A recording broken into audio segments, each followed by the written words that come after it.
તો ચીન સહિત વિશ્વભરમાં કોરોનાના સતત કેસો વધી રહ્યા છે તેની વચ્ચે વાત કરીએ દેશમાં પણ કોરોનાના કેસો વધવાની શરૂઆત થઈ ગઈ છે। દેશમાં જાન્યુઆરી મહિનામાં કોરોનામાં કેસ વધે તેવી આશંકા પણ વ્યક્ત કરવામાં આવી છે। દેશ માટે કોરોનાને લઈ આગામી 40 દિવસ નિર્ણાયક રહેશે। 2 દિવસમાં વિદેશથી આવેલા 6000 યાત્રીઓમાંથી 41નો કોરોના ટેસ્ટ પોઝિટિવ આવ્યો છે। ત્યારે દેશમાં 24 કલાકમાં કોરોનાના નવા 268 કેસ અત્યાર સુધીમાં નોંધાયા છે। ગઈકાલ કરતા દેશમાં કોરોનાના 80 કેસો વધ્યા છે। સતત કોરોનાના કેસો દેશભરમાં પણ વધતા નજરે પડી રહ્યા છે। ચીનમાં કોરોનાએ હાહાકાર મચાવ્યો છે તેની વચ્ચે હવે રાજ્ય સરકાર અને કેન્દ્ર સરકાર પણ સતર્ક બની છે અને સતર્કતાના પગલાં લેવાની શરૂઆત કરી છે। આ ઉપરાંત જો વાત કરવામાં આવે વિદેશથી આવતા લોકોની તો છેલ્લા 2 દિવસમાં જે 6000 લોકો વિદેશથી આવ્યા છે તેમનો કોરોના ટેસ્ટ કરવામાં આવ્યો જેમાંથી 41 લોકો કોરોના પોઝિટિવ આવ્યા છે। આ તમામને ક્વોરન્ટાઇન કરવામાં આવ્યા છે। આ ઉપરાંત જે પોઝિટિવ આવેલા લોકોના સંપર્કમાં આવેલા લોકોના પણ ટેસ્ટ કરવામાં આવશે અને તેઓને પણ હાલ ક્વોરન્ટાઇન કરી દેવામાં આવ્યા છે। દેશમાં કોરોના માટે આગામી 40 દિવસ નિર્ણાયક રહેશે। દેશમાં 40 દિવસમાં ચોથી લહેર વર્તાશે। આ ઉપરાંત કેન્દ્ર સરકાર દ્વારા અત્યારથી જ તકેદારીના પગલાં લઈ લેવામાં આવ્યા છે। તો દેશભરમાં જાન્યુઆરીમાં કોરોનાના કેસ વધવાની આશંકા વ્યક્ત કરવામાં આવી છે તેની વચ્ચે 40 દિવસ દેશ માટે નિર્ણાયક રહેશે।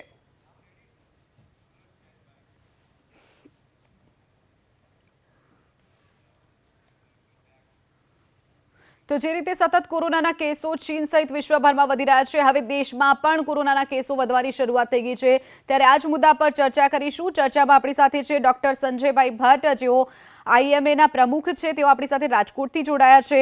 ડોક્ટર મુકેશભાઈ મહેશ્વરી ઇન્ડિયન મેડિકલ એસોસિએશનના પ્રમુખ છે અમદાવાદથી જોડાયા છે। ડોક્ટર દીપક વિરડિયા જેઓ ચેસ્ટ સ્પેશિયાલિસ્ટ છે સુરતથી આપણી સાથે જોડાયા છે। આપ તમામનું સ્વાગત છે એબીપી અસ્મિતામાં। સંજયભાઈ સૌથી પહેલા આપને પૂછવા માંગીશ જે નવો વેરિયન્ટ તબાહી મચાવી રહ્યો છે વિશ્વભરમાં હવે ક્યાંક દેશની વાત કરવામાં આવે તો દેશમાં પણ છેલ્લા 24 કલાકમાં જે 268 જેટલા કેસ નોંધાયા છે હવે કોરોનાના કેસ વધવાની શરૂઆત પણ દેશમાં થઈ છે। શું કહેશો આ અંગે? આપણે જોઈએ તો આ જેટલા અલગ અલગ પ્રકારના વેરિયન્ટ્સની વાતો ચાઇનાથી સમાચાર મળી રહ્યા છે એ આમ જોઈએ તો ઓમાઇક્રોનના જ સબ વેરિયન્ટ્સ છે। અલગ અલગ નામ અલગ અલગ નંબર હેઠળ અને બધાના સાઇન સિમ્ટમ્સ સામાન્ય રીતે આપણે ત્યાં જોવા મળ્યા હતા જાન્યુઆરીમાં એ પ્રમાણે જ સામાન્ય તાવ શરદી ઉધરસના સિમ્ટમ્સ છે। એટલે કેસીસ વધવાની શક્યતા 100% છે કારણ કે આ વેરિયન્ટ ઘણીવાર ઇમ્યુનિટી એસ્કેપ કરે છે એટલે જેમને કોરોના થયો હોય વેક્સિન લીધો હોય એમને પણ થઈ શકે છે। પણ આપણા દેશમાં વેક્સિનેશનનું પ્રમાણ ખૂબ જ સારી રીતે કરવામાં આવ્યું છે। લગભગ મોર દેન 250 કરોડ જેટલા ડોઝીસ અત્યાર સુધીમાં એડમિનિસ્ટર કરી દેવામાં આવ્યા છે। આપણા મોટાભાગની પોપ્યુલેશન કોરોનાથી એક્સપોઝ થઈ ચૂકી છે એટલે આપણે આશા વ્યક્ત કરી છીએ અને આપણે એક્સપર્ટ્સ પણ દેશભરમાંથી એવી આશાઓ વ્યક્ત કરી રહ્યા છે કે આપણે ત્યાં વેવ કદાચ આવે તો પણ બહુ ગંભીર પ્રકારનો ન હોય એવી આપણે શ્રદ્ધા રાખી રહ્યા છીએ। એટલે મને એવું લાગે છે પણ છતાં પણ આપણે સતર્ક અને સાવચેત તો રહેવાની ખૂબ જ જરૂર છે કારણ કે વેવ ગમે એટલો સામાન્ય હોય જો ખૂબ જ દર્દીઓ ઇન્ફેક્ટ થાય તો ઘણા દર્દીઓને ગંભીર અસર થઈ શકે। ખાસ કરીને જે લોકો ઇમ્યુનો કોમ્પ્રોમાઇઝ છે ડાયાબિટીસ છે મોટી ઉંમરના લોકો છે કેન્સર અને કેન્સરની સારવારના દર્દીઓ છે આ બધા લોકો માટે તકલીફ થઈ શકે એટલે એવા બધા લોકોના તકેદારીના પગલાં રૂપે આપણે સૌએ ખૂબ જ સતર્ક અને ખૂબ જ સાવધાન રહેવાની જરૂર છે। બિલકુલ ડોક્ટર મુકેશભાઈ જે રીતે નવો વેરિયન્ટ છે BF.7 તેને અત્યાર સુધીમાં તેની જે વાત કરવામાં આવી છે કે તે ઝડપથી લોકોમાં ફેલાઈ શકે છે કે એક વ્યક્તિને જો આ વેરિયન્ટ થાય તો જલ્દીથી જ 8 થી 10 વ્યક્તિને તે ફેલાવે તેટલી ક્ષમતા આ વેરિયન્ટ ધરાવે છે। અને બીજું આપણે ભારત એટલે બીજા નંબરે સૌથી વધારે વસ્તી ધરાવતો દેશ છે ત્યારે સતત વધારે વકરે નહીં તેની માટે અત્યારથી જ શું પગલાં લેવા જોઈએ કેવો વેરિયન્ટ આ લાગી રહ્યો છે?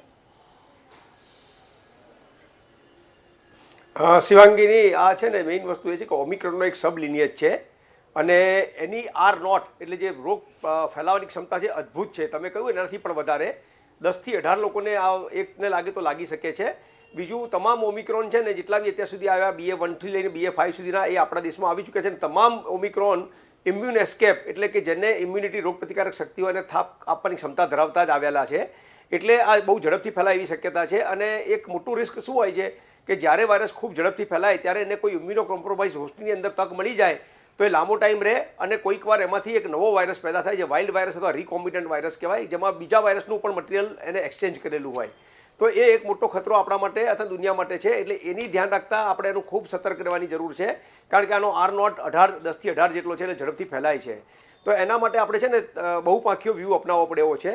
બહુપાંખીયો વ્યૂ એટલે જો સરકારે જે પોતાની રીતે ચાલુ કરી દીધું છે, સરકારે એક મોક ડ્રીલ કરી છે અને કોઈ પણ પરિસ્થિતિને પહોંચવા માટે આપણે સક્ષમ છીએ એવું એક ચિત્ર ઊભું થયું છે. બીજું, સરકારે વેક્સિનેશન માટે હવે તાત્કાલિક રીતે જેટલી બી ડિમાન્ડ હોય, જ્યાં જ્યાં ડિમાન્ડ હોય, તમે બતાવ્યું પ્રમાણે બધી જગ્યાએ શોર્ટેજ ઊભી થઈ છે.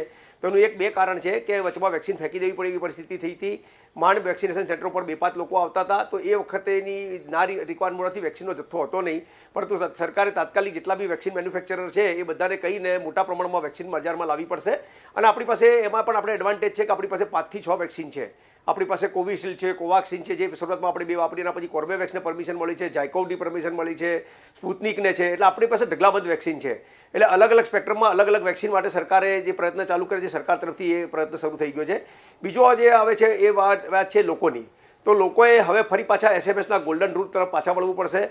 આપણે જોઈ રહ્યા છીએ કે ડિસેમ્બરમાં અલગ અલગ ટાઈપના ઉત્સવો, ગેધરિંગ, ક્રિસમસ, ન્યૂ યર, એના પછી લગ્નસરાની સિઝન આવશે, ઉત્તરાયણ આવશે, ત્યારે આ બધી જગ્યાએ ભીડ થવાની શક્યતા છે. ફ્લાવર શો છે, કાકડિયા કાર્નિવાલ છે, તો ત્યાં લોકોએ શિસ્ત જાળવવી પડશે. શિસ્ત ઇન ધ સેન્સ કે ઓછામાં ઓછા પ્રમાણમાં જવું, જેટલા બી ઇમ્યુનો કોમ્પ્રોમાઇઝ હોય કે 60 વર્ષની ઉપરના લોકો હોય એને ના જ જવું બિલકુલ. અને જે લોકો જાય એ સોશિયલ ડિસ્ટન્સિંગનું પાલન કરીને માસ્ક પહેરે, જે આપણા SMSના ગોલ્ડન રૂલ છે તરફ પાછળ જવું પડશે. બીજું, લોકોએ એક વસ્તુ જે કરવાની છે કે અનનેસેસરી ઇન્ટરનેશનલ ટ્રાવેલ ટાળવું પડશે, કારણ કે તમે જુઓ જ્યાં જ્યાં બંધ જગ્યાએ હોય અથવા જ્યાં ટ્રાન્ઝિટ પોઈન્ટ હોય ત્યાંથી ઇન્ફેક્શન લાગવાની શક્યતા ખૂબ હોય છે. ગ્લોબલાઇઝેશનના જમાનામાં એક જગ્યાએથી બીજી જગ્યાએ ફ્લાઇટમાં પેસેન્જરો જતા હોય અને ફ્લાઇટમાં તમારે 5 કલાકથી લઈને 18-20 કલાકની ફ્લાઇટ હોય, તો એમાં 2-5 જણના લોકો તો બાકીના બધાને લાગવાની શક્યતા પૂરેપૂરી હોય, કારણ કે બંધ વાતાવરણમાં તરત જ કોઈ પણ વાયરસનો ફેલાવો વધારે થતો હોય છે. એટલે આપણે ઇન્ટરનેશનલ ટ્રાવેલ એવોઇડ કરવું જોઈએ. બીજું, જે ઇન્ટરનેશનલ પેસેન્જર આવી રહ્યા છે એ લોકોનો RT-PCR ફરજિયાત કર્યો છે, પણ એના સિવાય 2% લોકોનું રેન્ડમ સ્ક્રીનિંગ કર્યું છે, એને થોડી વધારવાની જરૂર છે. અને એમાં જે કોઈ પોઝિટિવ આવે એ તો લોકોને તરત આઇસોલેટ કરવા જોઈએ સરકારે. અને આપણે જ આપણી ફરજમાં એવું આવે છે કે આપણે ત્યાં કોઈ સગાયા હોય તો એને 4-5 દિવસ સુધી આપણે સ્ટ્રિક્ટ એના પર મોનિટરિંગ કરવું જોઈએ. જરા પણ શરદી ખાંસી કે એવું કંઈ લાગે તો એનું ટેસ્ટિંગ કરાવવું જોઈએ, જરૂર પડે એને આઇસોલેટ કરવો જોઈએ. અને આપણો કોઈ સગો આવ્યો હોય તો આપણે એટલીસ્ટ 5-7 દિવસ સુધી એને મળવા ના જઈએ. અને એને એકવાર ખબર પડે કે હવે એ સ્ટેબલ, ત્યારે આપણે મળવા જઈએ તો આપણે પણ એ અવોઇડ કરી શકીએ. અને છેલ્લી વસ્તુ કે બાળકોમાં એક વેક્સિનેશનનું પ્રમાણ થોડુંક નીચું છે, તો બાળકોમાં વેક્સિનેશનનું પ્રમાણ વધારવાની જરૂર છે. 5 થી 12નો સ્પેક્ટ્રમ સાવ ખુલ્લો પડેલો છે. એમાં આપણી પાસે 2 વેક્સિન અત્યારે અવેલેબલ છે, કોર્બેવેક્સને 5 થી 12 અને કોવાક્સિનને 6 થી 12માં પરમિશન મળેલી છે. તો આ વેક્સિન પણ આપણે સરકારે ચાલુ કરવાની તાત્કાલિક જરૂર છે, કારણ કે કોર્બેવેક્સ એ આપણે અત્યારે બૂસ્ટરમાં એને આપણે નથી આપેલી. એટલે બૂસ્ટરમાં આપણે કાં તો કોવિશિલ્ડ લઈશું, કાં કોવાક્સિન લઈશું અને કાં તો આ નઝલ વેક્સિન લઈશું. તો કોર્બેવેક્સને આપણે જે સ્પેક્ટ્રમ ખુલ્લો પડ્યો છે એમાં આપણે શરૂઆત કરી દઈએ તો આપણે, મને લાગે છે કે 12થી લઈ અને છેક ઉપર સુધીના બધા સ્પેક્ટ્રમને કવર કરી લઈએ તો આપણને ઘણો એડવાન્ટેજ રહેશે. અને એના માટે સતર્કતા અને સાવધાની એ બે જ વસ્તુ આપણને બચાવી શકે એમ છે. જી બિલકુલ. દીપકભાઈ, જે રીતે આપણે નવા વેરિયન્ટની અત્યારે વાત કરી રહ્યા છીએ, ત્યારે જે BF.7 નવો વેરિયન્ટ છે તેના કયા કયા પ્રકારના લક્ષણો જોવા મળ્યા છે અત્યાર સુધીમાં વ્યક્તિઓમાં?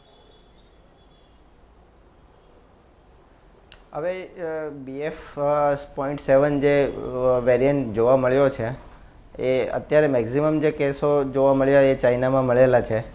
અને એ અત્યારે મેક્ઝિમમ ત્યાં જ છે. પણ મોસ્ટલી એ જે છે એ ઓમિક્રોનનો એક સબ વેરિયન્ટ જ છે. એટલે જે આપણે રૂટીનમાં જે શરદી ખાંસી તાવ આવવો અને જનરલાઇઝ બોડી એક ને એવું જ થાય છે. એટલે જે આપણે સેકન્ડ વેવ થર્ડ વેવ આપણો જે હતો એ ઓમિક્રોન રિલેટેડ જ હતો. અને એમાં જેમ આપણે જોયું હતું કે મેક્ઝિમમ આપણે OPD બેઝ પેશન્ટો બહુ જ વધેલા, એડમિશન અને મોર્ટાલિટી આપણી ઓછી હતી. જે સેકન્ડ વેવમાં આપણા ભારતમાં અને ગુજરાતમાં જોવો તો મોર્ટાલિટી બહુ જ વધારે હતી, જ્યારે ડેલ્ટા વેરિયન્ટમાં. ઓમિક્રોનમાં તમે જોવો તો કેસ હતા પણ મોર્ટાલિટી અને એડમિશન રેટ ઘણો ઓછો હતો. અને એ ટાઈમે OPDમાં વધારે પેશન્ટો અને સિમ્પલ સિમ્ટમો વધારે હતા અને હોમ ક્વોરન્ટાઇનથી ટ્રીટમેન્ટ થયેલો. એટલે આ પણ એક ઓમિક્રોનનો એક સબ વેરિયન્ટ છે. ડેફિનેટલી સિમ્ટમ બી ઓલમોસ્ટ સેમ જેવા જ છે. એટલે વચ્ચેનો ટાઈમ જે હતો, હમણાં આપણે જે માણ્યો કે જે આપણે તહેવારો માણ્યા, બધું શાંતિથી બધું ઘણા બધા ઉત્સવો માણ્યા, અને એ ટાઈમમાં ઘણા બધા શરદીઓ થઈ, તાવ આવ્યા અને આપણે ઇગ્નોર કર્યા છે. પણ હવે જ્યારે આટલું મોટું જ્યારે મહાન સંકટ માથે તોળાઈ રહ્યું હોય, ત્યારે હવે જ્યારે શરદી ખાંસી કે રેસ્પિરેટરીના કોઈ બી સિમ્ટમ દેખાય તો એને ઇગ્નોર કરવા ના જોઈએ. અને જેટલું બને એટલું જલ્દી મેડિકલ હેલ્થ લેવી જોઈએ, જેટલું બને એટલું જલ્દી ટેસ્ટ કરાવી લેવો જોઈએ, જેટલી આપણને ખબર પડે. જેટલું જલ્દીથી ખબર પડશે તેટલો ફેલાતો અટકશે. એટલે જ્યારે પણ તમારા આજુબાજુ ઘરમાં કોઈને પણ કોઈ બી સિમ્ટમ જોવા મળે કે જે કોરોનાને લગતા વળગતા અથવા તો ફેફસા અથવા તો રેસ્પિરેટરી સિમ્ટમો લાગે તો જલ્દીથી ટેસ્ટ કરાવી લો. અને જો પોઝિટિવ આવે છે તો એપ્રોપ્રિએટ ક્વોરન્ટાઇન કરીને ટ્રીટમેન્ટ ચાલુ કરાવવી જોઈએ, જેથી ફેલાતો અટકે. નો ડાઉટ અત્યારે ભારતમાં કે ગુજરાતમાં કોઈ એવી પેનિક સિચ્યુએશન નથી, કારણ કે એટલા બધા કેસ નથી. પણ ચાઇના અને આપણી આજુબાજુની કન્ટ્રીમાં જે હાલત છે અને આગળનો જે આપણો એક્સપિરિયન્સ છે એ જોતાં યુઝ્યુઅલી જ્યારે ત્યાં આવું બધું થાય છે પછી 30-40 દિવસ પછી આપણા કન્ટ્રીની આવી હાલત થાય છે, એ જોતાં આપણે અત્યારે સતર્કતા રાખવી જોઈએ અને સાવચેતી રાખવી જોઈએ. ગવર્મેન્ટ એના તરફથી બધા જ પગલાં લઈ રહી છે, પણ એઝ એ ડૉક્ટર તરીકે અને એઝ એ આપણા એક નાગરિક તરીકે આપણે બી હવે પાછું જે કોરોનાનું બિહેવિયર, જે માસ્ક, હેન્ડ હાઇજનિંગ, ગેધરિંગ, સોશિયલ ડિસ્ટન્સિંગમાં જાળવવું, આ બધું પાછું આપણે આપણા નોર્મલ રૂટિનમાં પાછું લઈ લેવું જોઈએ.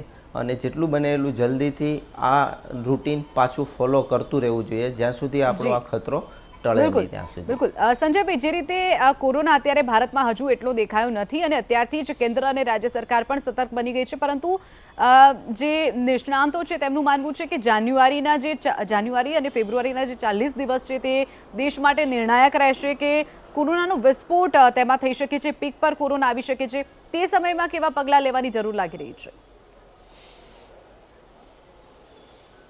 બસ એ સમયમાં મારા તરફથી તો પગલાં, એક તો બંને ડૉક્ટરોએ કીધું એ પ્રમાણે આપણું જે બિહેવિયર છે એ કોરોનાને હિસાબે કરવું જોઈએ, જેમ કે માસ્કિંગ, સોશિયલ ડિસ્ટન્સિંગ અને હેન્ડ વોશિંગ. બાકી તો 4T મેઇન છે આપણા, જે ટેસ્ટ કરો, ટ્રેસ કરો, ટ્રેક કરો અને ટ્રીટ કરો અર્લીએસ્ટ. અને ચોથું વેક્સિનેશન જેનું બાકી છે, સેકન્ડ ડોઝ, બુસ્ટર ડોઝ, જે કાંઈ જે બાકી છે એ બધા લોકોને વધારે ને વધારે પ્રોત્સાહિત કરી અને તાત્કાલિક ધોરણે એમના વેક્સિનેશન શેડ્યુલ પૂરા થાય એવું કરીએ. આપણા દેશમાં બહુ સારું વેક્સિનેશન થયું છે, હજી પણ જે બાકી છે એને જો આપી દઈએ તો આવનારો વેવ ઘણો હળવો હોઈ શકે અને એ આપણને આરોગ્યની દ્રષ્ટિએ ઘણું સારું પડી શકે અને આપણા માટે હેન્ડલ કરવું પણ સારું થાય. તો આ 4T અને વેક્સિનેશન અને કોરોનાનો બિહેવિયર, આ ચારનું આપણે પાલન જો સરખું કરીએ તો મને ચોક્કસ શ્રદ્ધા છે કે આવનારા દિવસોમાં આપણો વેવ હળવો રહેશે અને પ્રમાણમાં ઓછા દર્દીઓ ઇન્ફેક્ટ થશે. ખાસ કરીને આપણું ફોકસ છે એ દરેક દર્દીઓને આઈડેન્ટિફાય કરવાનું, આપણા દ્વારા બીજા લોકોને સ્પ્રેડ ન થાય એના માટે ખાસ તકેદારી રાખવાનું. ખાસ કરીને એવા દર્દીઓને જે ઇમ્યુનો કોમ્પ્રોમાઇઝ છે, ડાયાબિટીક્સ છે, કેન્સરના દર્દીઓ છે અને ઓર્ગન ટ્રાન્સપ્લાન્ટના દર્દીઓ છે, એવા દર્દીઓને આપણે મેક્સિમમ ઇન્ફેક્ટ ન થાય એવી કોશિશ કરવાની, જેથી કરીને મોર્ટાલિટી ઓછામાં ઓછી રહે. આટલું જ મારું સંદેશ છે સૌને. બિલકુલ મુકેશભાઈ, જે રીતે આગળ આપણે વેક્સિનની વાત કરી કે ભારત પાસે અલગ અલગ 5 થી 6 પ્રકારની વેક્સિન છે, પરંતુ અત્યારે આપણે ગુજરાતમાં જોઈએ તો વેક્સિનના ડોઝ ક્યાંક ખૂટ્યા છે. આ ઉપરાંત જે રીતે ઓમિક્રોન જ્યારે ભારતમાં નવો આવ્યો તો ત્યારે આપણી પાસે જે વેક્સિન હતી તે કારગત નીવડી હતી આની ઉપર, પરંતુ હવે જે નવો વેરિયન્ટ છે તેની ઉપર શું અસરકારક નીવડશે આપણી વેક્સિનો તેવું લાગી રહ્યું છે? હા, એના માટે આપણે થોડા રિસર્ચની જરૂર છે. છેલ્લા સીરો સર્વેલન્સ જે થયા ICMRના એ પ્રમાણે લગભગ 75% લોકોમાં આપણે ત્યાં કોરોનાની સામેના એન્ટીબોડી દેખાયા છે. એટલે ઓમિક્રોનના ઇન્ફેક્શનના કારણે મળેલી ઇમ્યુનિટી પ્લસ વેક્સિનના કારણે મળેલી ઇમ્યુનિટી, આ બે ભેગી થઈને આપણે હાઇબ્રિડ ઇમ્યુનિટી ધરાવીએ છીએ. એટલે આપણે ત્યાં કોઈ મોટો વેવ આવે એવી શક્યતા મોટાભાગના લોકો નથી જતા, હું પણ નથી માનતો. આપણે ત્યાં સર્જ એટલે કે ઉછાળો ચોક્કસ આવશે કોરોનાના કેસમાં, કારણ કે આ ખૂબ ઇન્ફેક્ટિવ વાયરસ છે, એટલે ઉછાળો ચોક્કસ આવશે. પરંતુ વેવ બહુ મોટો આવે અને હોસ્પિટલો ઉભરાઈ જાય કે ડેથ થાય એવી શક્યતા હાલ તુરંત નથી દેખાતી. પણ અત્યારે આપણે ડે ટુ ડે ઓબ્ઝર્વેશન કરવું પડશે કે ચાઇનામાં ઘણા બધા કેસીસ એવા પણ દેખાયા છે કે જેમાં સિવિયર ન્યુમોનિયા થયો હોય, ડેથ થઈ ગયા હોય, તો ત્યાં પણ વેક્સિનેશન એકચ્યુઅલી 260 કરોડ ડોઝ અપાયેલા છે. ચોક્કસ એમની વેક્સિનની એફિકસી આપણે જેટલી સારી નથી, પરંતુ જાપાન જ્યાં mRNA વેક્સિન મેક્સિમમ અપાઈ છે, કોરિયા છે, USA છે, જર્મની છે, બ્રાઝિલ છે, આ બધી જગ્યાએ તો કોરોનાના મલ્ટિપલ વેવ આવેલા અને વેક્સિનેશન પણ ખૂબ સારું થયું છે, છતાં પણ ત્યાં કેસીસ દેખાઈ રહ્યા છે. એટલે આપણે સાવ બેદરકાર રહીએ તો એવું બની ના શકે. એટલે આપણે ખૂબ સાવધાની રાખવાની જરૂર છે. ચોક્કસથી વેક્સિન કામ આવશે અને જરૂર પડે તો આપણા વેક્સિન મેન્યુફેક્ચરોએ એકવાર આમ તો ડિક્લેર કરી દીધું છે કે જરૂર પડશે તો નવી સ્ટ્રેનને ઉમેરી અને વેક્સિનને ટ્વીક કરવામાં આવશે. ટ્વીક એટલે ચેન્જ. લાઈક આપણને બધાને ખબર છે કે ઇન્ફ્લુએન્ઝામાં આપણે દર વર્ષે વેક્સિન બદલાઈ જતી હોય છે, કારણ કે નવો ઇન્ફ્લુએન્ઝાનો વાયરસ આવે એટલે નવી એન્ટીબોડી અંદર આપણે એન્ટીજન નાખીને કરવી પડે. એ રીતે જરૂર પડે તો આમાં કરવી પડે. મોડર્ના કંપની જે USAની છે એને ઓલરેડી બાયવેલેન્ટ વેક્સિન ડેવલપ કરી લીધી છે અને એને યુએસએ માન્યતા પણ આપી દીધી છે. એમાં કેવું છે કે જે શરૂઆતમાં જે આપણે વેક્સિન બનાવી એ વુહાન વાયરસ અને આલ્ફા બીટાની પર બનાવેલી હતી. એના પછી આપણે ડેલ્ટા જોયો, ઓમિક્રોન જોયો, તો ઓમિક્રોનના ઘણા બધા સબ વેરિયન્ટ આપણે જોયા છે. તો જરૂર પડે તો આપણી ઓરિજિનલ વેક્સિનની સાથે ઓમિક્રોનના પણ સબ વેરિયન્ટ નાખી અને નવી વેક્સિન બનાવવાની જરૂરિયાત આવી શકે છે. પરંતુ એ કહેવાની હજુ દૂરની વાત છે. જે પ્રમાણે આગળ પરિસ્થિતિ ડેવલપ થતી જશે એ પ્રમાણે આપણે સાયન્ટિફિક રિસર્ચના ડેટા અને વેક્સિન મેન્યુફેક્ચરરની કેપેસિટી એ પ્રમાણે આપણે આગળ વધવું પડશે. પણ હાલ તુરંત એવું દેખાઈ રહ્યું છે કે આપણને જે ઇમ્યુનિટી મળેલી છે એ બહુ રોબસ્ટ છે, આપણને બચાવી રહી છે અને આગળના ભવિષ્યમાં પણ બચાવશે. પણ જરૂર પડે ત્યારે તરત જ બાયવેલેન્ટ વેક્સિન અથવા નવી વેક્સિનને ટ્વીક કરીને લાવવી પડશે માર્કેટમાં. બિલકુલ દીપકભાઈ, જે રીતે સરકાર અત્યારથી જ કામગીરી પર લાગી ગઈ છે કે અલગ અલગ રાજ્યોમાં જે મોક ડ્રિલ કરવામાં આવી, સરકારની આ કામગીરીને કેવી રીતે જુઓ છો? ડેફિનેટલી જેમ પહેલા વેવ અને સેકન્ડ વેવમાં જેમ આપણે ઘણીવાર એવું કહેવાય કે ઊંઘતા ઝડપાઈ ગયા, ઘણી જગ્યાએ ડ્રગ્સનું ઇનએડેક્વેસી થઈ, ઓક્સિજનની સપ્લાય ઘટી, ઘણી જગ્યાએ બેડ્સ ઓછા પડ્યા. પછી જે મેડિકલ રિવોલ્યુશન થયું સ્પેસિફિકલી આપણા દેશમાં તમે જુઓ તો ઓવરનાઇટ ઘણી બધી સરકારે મેડિકલ ફેસિલિટી ડેવલપ કરી, બેડ્સ બહુ જ વધારી દીધા, ઓક્સિજન ડિમાન્ડને પૂરી કરવા માટે જે પગલાં લીધા એ ડ્રામેટિકલ હતા. આવડા મોટા દેશ એટલે ઓલમોસ્ટ આપણો દેશની જે વસ્તી ગણો તો યુરોપ ને અમેરિકા બંને ભેગું થાય એટલો મોટા દેશને જે ટેકલ કરવા માટે સેકન્ડ વેવ માટે જે તૈયારી કરી એ રિઝનેબલી બહુ જ સારી કહેવાય. એ જોતાં અત્યારે આપણી પાસે ઘણું બધું ઇન્ફ્રાસ્ટ્રક્ચર રેડી જ છે. એટલે અત્યારે એવું નથી કે જે સેકન્ડ વેવમાં થયું એવું થવાની સંભાવના બહુ જ નહીવત. કારણ કે જે સેકન્ડ વેવમાં જે રીતે આપણે ઝડપાઈ ગયા એવું તો આ વખતે નથી થવાનું, કારણ કે આપણી પાસે ઇન્ફ્રાસ્ટ્રક્ચર રેડી છે. ઇવન જે ડ્રગમાં જોઈએ તો ઓલરેડી સરકારની જે એડવાઇઝરી, જે સરકારના જે સ્ટેટમેન્ટ આવે છે એ પ્રમાણે ડ્રગ્સ કંપનીને ઓલરેડી એડવાઇસ આપી દેવામાં આવી છે કે એડેક્વેટ જથ્થો બનાવી દેવામાં આવે. વેક્સિનમાં જુઓ તો અત્યારથી વેક્સિનેશન ડ્રાઈવ ચાલુ કરી દેવામાં આવ્યો છે અને બધી જ જગ્યાએ એડેક્વેટલી વેક્સિન પહોંચતી કરવા અને અવેલેબલ થાય એ મળી રહેવામાં આવે એવી વ્યવસ્થા કરી દેવામાં આવે છે. એટલે ગવર્મેન્ટ એના તરફથી એડેક્વેટ પગલાં લઈ રહી છે. આઈ થિંક બીજું કે જોતાં એટલે એઝ અ મેડિકલ રીતે જોઈએ તો આપણે બહુ મોટા વેવ સહન કરી ચૂક્યા છીએ. ત્રીજો વેવ હતો એ મેં પહેલાંય કીધું એમ માઇલ્ડર વેવ હતો અને એમાં જે મોર્ટાલિટી ઓછી હતી. અને આશા રાખીએ જેમ ડૉક્ટર મુકેશે પહેલાંય કીધું એમ કે આશા રાખીએ કે આમાં બી એવું કંઈ મેજર મોર્ટાલિટી કે હોસ્પિટલની જરૂર ના પડે. પણ ઓલવેઝ આ કોરોના છે અનપ્રિડિક્ટેબલ રોગ છે, કોઈને પહેલાં બી ખબર નહોતી, એટલે કેવું બિહેવિયર કરશે એ કોઈને ખબર નથી. એટલે ગવર્મેન્ટ એના તરફથી તો બધી જ ટ્રાય કરી લીધી છે અને કરે છે. પણ એઝ એ આપણે એક નાગરિક તરીકે બી આપણે આપણી સુરક્ષાનું ધ્યાન રાખવું જોઈએ અને આપણે આપણી બી તૈયારી આપણી રીતે કરવી જોઈએ કે આપણને ના લાગે એના બધા જ પગલાં લેવા જોઈએ. બિલકુલ સંજયભાઈ, આપણે આગળની 3 લહેર જોઈ ચૂક્યા છીએ જે કોરોનાએ ઘાતક રીતે લહેર ભારતમાં મચાવી હતી, ત્યારે હવે જે વિદેશથી આવતા લોકો છે તેઓ સૌથી વધારે ક્યાંક આ વેરિયન્ટ ફેલાવતા હોય છે તેવું પણ સામે છે. અત્યાર સુધીમાં 41 કેસ પોઝિટિવ આવી ચૂક્યા છે માત્ર 2 દિવસમાં. એટલે ક્યાંક વિદેશથી આવતા જે લોકો છે તેના માટેનો જે કાયદો છે, નિયમો છે, હજુ પણ વધારે કડક કરવાની જરૂર લાગી રહી છે આપને? મને લાગે છે કે બીજા ઘણા દેશોમાં એવું કર્યું છે કે એરલાઇનમાં બોર્ડ થતાં પહેલાં RT-PCR ટેસ્ટ છે નેગેટિવ હોય એને જ બેસવા દેવું જે રૂલ હતો એ બહારથી આવતા લોકો માટે આપણે જો ફરજિયાત કરીએ તો આપણા માટે સારું પડે. કારણ કે અહીંયા આવીને આપણે ચેક કરીએ, રેન્ડમ ચેક કરીએ, અમુક લોકોનું ચેક થાય, અમુકનું ન થાય, અને એના કરતાં મને લાગે છે કે પહેલેથી જ RT-PCR ચેક કરીને પછી જ પ્લેનમાં બોર્ડ થવા દઈએ એવો જો કાયદો આપણે કરી કાઢીએ તો મને લાગે છે થોડોક ફેર પડી શકે છે. કારણ કે હંમેશા શરૂઆત વેવની ઇન્ટરનેશનલી જ થાય છે, ઇન્ટરનેશનલથી દેશમાં ટ્રાન્સમિટ થાય છે અને દેશમાંથી પછી અલગ અલગ જગ્યાથી અલગ અલગ શહેરોમાં અને ગામડાઓમાં પ્રસરે છે. એટલે જો એવું થઈ શકે તો આપણા માટે બહુ સારી વાત છે, કારણ કે આપણે એવું કરી શકવું જોઈએ. બીજું જીનોમ સિક્વન્સિંગ કરવું જોઈએ. દરેક પેશન્ટના સેમ્પલ સરકારની ગાઈડલાઇન મુજબ જીનોમ સિક્વન્સિંગમાં મોકલવા જોઈએ. આથી કોઈ નવા વેરિયન્ટ ડેવલપ થાય કે નવા વેરિયન્ટની આયાત થાય તો આપણને ખબર પડે કે દેશમાં કયો વેરિયન્ટ કઈ ઝડપથી ફેલાઈ રહ્યો છે. બિલકુલ મુકેશભાઈ, આ બે વસ્તુ વધારે સારી રીતે કરવાની જરૂર છે આપણે. જી બિલકુલ મુકેશભાઈ, જે રીતે કોરોનાની આપણે વાત કરી રહ્યા છીએ, લક્ષણોની આગળ આપણે વાત કરી, ત્યારે એક વખત પોઝિટિવ આવ્યા પછી દર્દીને ફરીથી તેનો રિપોર્ટ નેગેટિવ આવી જાય તો શું ફરીથી કોરોના ઉથલો મારી શકે છે? આ ઉપરાંત બીજો એક સવાલ એ પણ થાય છે કે જો કોરોના કોઈ વ્યક્તિને થાય તો પછી તેના અન્ય જે ઓર્ગન હોય બોડીના, કે ફેફસા છે, હૃદય છે, શેને નુકસાન ડેમેજ કરી શકે છે તે? બે સવાલોના વારાફરતી જવાબ આપું કે નોર્મલી કોરોના થાય ને ત્યારે એ લગભગ 10 થી 12 દિવસની અંદર ક્લિયર થઈ જાય છે. પહેલાં જ્યારે આવે તો આપણે 14 દિવસનું ક્વોરન્ટાઇન રાખ્યું હતું, પણ હવે 7 દિવસનું ક્વોરન્ટાઇન છે અને લગભગ 10મા દિવસ પછી માણસ નોન ઇન્ફેક્ટિવ થઈ જાય છે, એટલે 10મા દિવસ પછી એ કામે જઈ શકે અને કોઈ પ્રોબ્લેમ નથી. અને તાત્કાલિક રીતે બીજા 2-3 મહિના સુધી તો તરત એને કોરોના નથી થતો. બહુ જ રેર કેસીસમાં ઉપરાઉપરી થયેલો છે. અને જ્યારે ટેસ્ટ તમારો એકવાર પોઝિટિવ આવે અને પછી તમે રિકવર થયો ટેસ્ટ કરવાની બિલકુલ જરૂર નથી હોતી, કારણ કે એનાથી તમે ઉપરથી વધારે કન્ફ્યુઝન થશે. કારણ કે આપણે જે RT-PCR ટેસ્ટ કરીએ છીએ એ ખાલી વાયરસના જીનોમને શોધે છે, એને જીવતો વાયરસ છે કે મરેલો વાયરસ નથી શોધતું. એટલે તમને ડિસીઝ મટી ગયો અને તમારા કોઈ વાયરસના ટુકડા પણ તમારા શરીરમાં પડ્યા હશે ને તો એ પોઝિટિવ આવશે, એટલે પાછળથી ટેસ્ટ ના કરાવવો જોઈએ. એટલે એ તમારું RT-PCR એકવાર આવ્યો અને પછી તમે રિકવર થઈ ગયા એટલે તમારું વાત પૂરી થઈ ગઈ. એક વસ્તુ થઈ. બીજો સવાલ શું કર્યો હતો શિવાંગીબેન?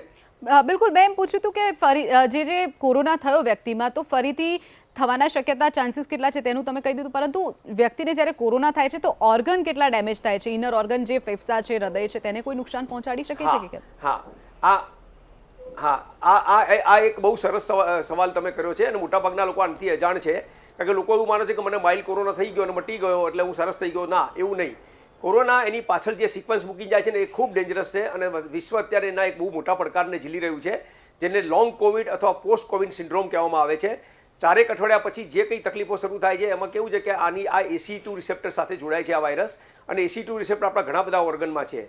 સૌથી પહેલું આપણે જોઈએ તો પેન્ક્રિયાસ, જે સ્વાદુપિંડ, જેમાંથી આપણે ઇન્સ્યુલિન બને છે, તો ઘણા બધા લોકોને નવો ડાયાબિટીસ આવી ગયો છે અને કેટલાક લોકોને ડાયાબિટીસ જે કંટ્રોલમાં તો અનકંટ્રોલ થઈ ગયો છે, કારણ કે આ ઇન્સ્યુલિનના પ્રોડક્શન કરતાં સેલ પર અસર કરે છે.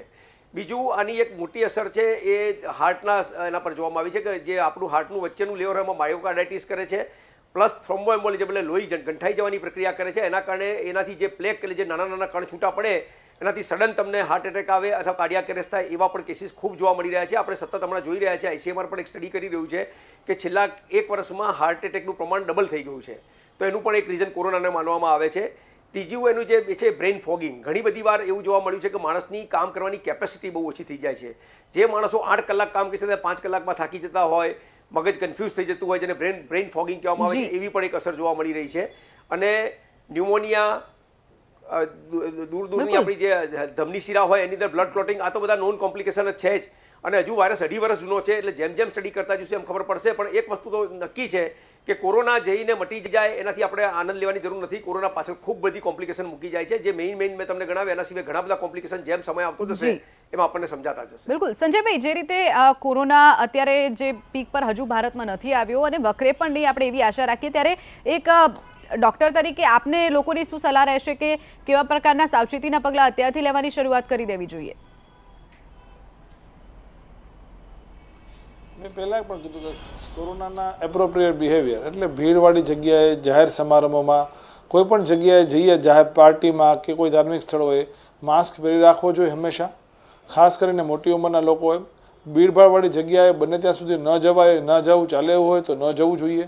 જરા પણ સિમ્ટમ્સ આવે જેમ કે શરદી, ખાંસી અને તાવના, તો તરત સારવાર કરવી જોઈએ. કોરોનાનો રિપોર્ટ પોઝિટિવ આવે કે નેગેટિવ આવે થોડું આઇસોલેટ થઈ જવાની જરૂર છે, જેથી બીજા લોકોને ઇન્ફેક્ટ થતાં અટકાવી શકાય, ખાસ કરીને વડીલો, વૃદ્ધો અને ઇમ્યુનો કોમ્પ્રોમાઇઝ લોકોને. સો આપણે ખૂબ જ એક્ટિવ રહેવાનું છે. જરા પણ સિમ્ટમ્સને જરા પણ લાઇટલી લેવાના નથી. તરત ટેસ્ટ કરાવવાનું છે અને તરત ટ્રીટ કરાવવાની છે. બીજા કોન્ટેક્ટના પણ જો જરા પણ સિમ્ટમ આવે તો તરત ડૉક્ટર પાસે જઈને એને ટ્રીટ કરાવી દેવાના છે.